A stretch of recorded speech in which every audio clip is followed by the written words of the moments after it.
Hi friends, welcome to tips and talks. వేడి వేడి అన్నంలోకి సోయకూర పప్పు ఇలా చేసుకొని కనుక తింటే ఇంకా అసలు ఆగరనమాట. టేస్ట్ అయితే చాలా బాగుంటుంది. మరి ఇంత టేస్టీ రెసిపీ ఎలా చేయాలో చూసేద్దామా? సో లేట్ చేయకుండా రెసిపీలోకి వెళ్ళిపోదాం.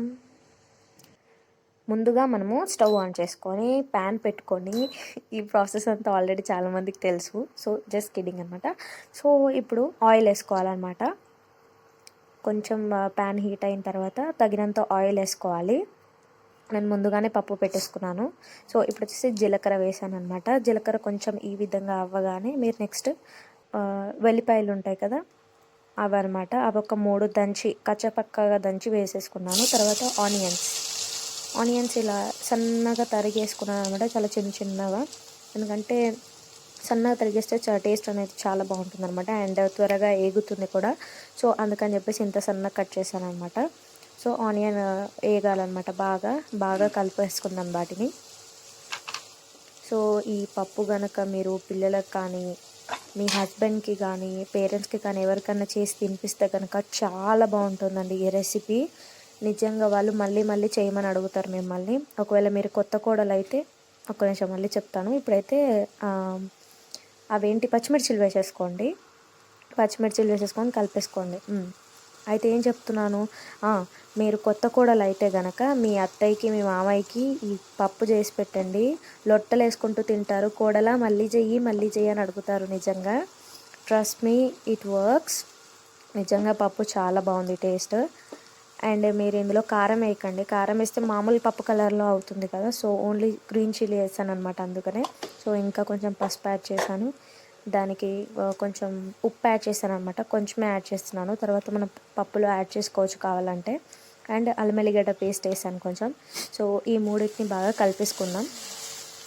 సో ఈ పప్పుని వేడి వేడి అన్నంలో తింటేనే చాలా బాగుంటుందండి. దాని టేస్ట్ తెలుస్తుంది అనమాట వేడి వేడి అన్నంలో తింటే.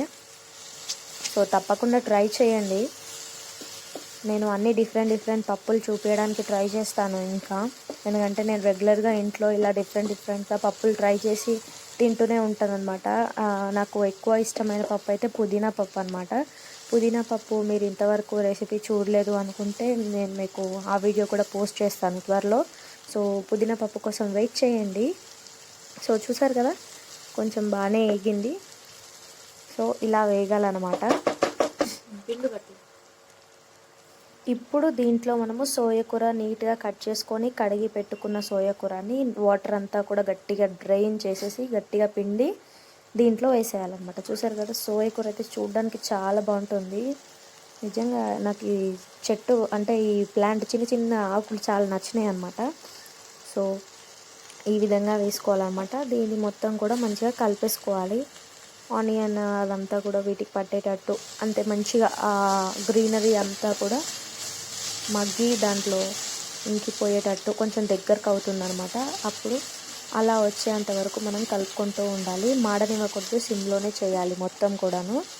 సో సోయకూర వేసిన తర్వాత టేస్ట్ అయితే చాలా బాగుంటుంది. And I mean to say smell చాలా బాగా వస్తుంది. సోయకూర వేయగానే స్మెల్ అయితే చాలా బాగుంటుంది. చూసారు కదా, ఇలా దగ్గరకు అయ్యింది. ఇలా దగ్గరకు అవ్వాలన్నమాట.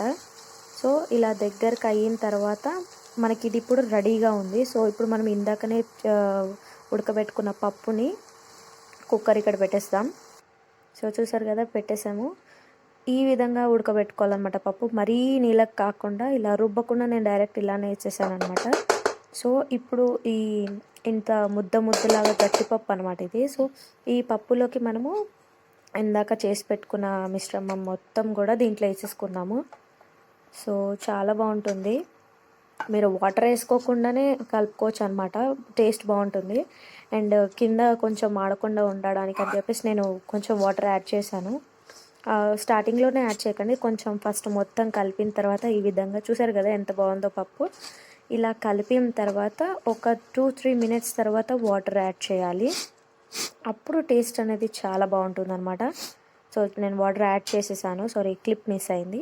సో చూసారు కదా, ఇలా కలపాలి.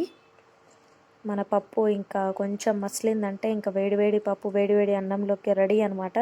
నెయ్యి వేసుకొని తింటే కనుక ఇంకా అద్దిరిపోద్ది అసలు దీని టేస్ట్. నెయ్యి ఇష్టపడని వాళ్ళు మాత్రం మామూలుగానే తినొచ్చు.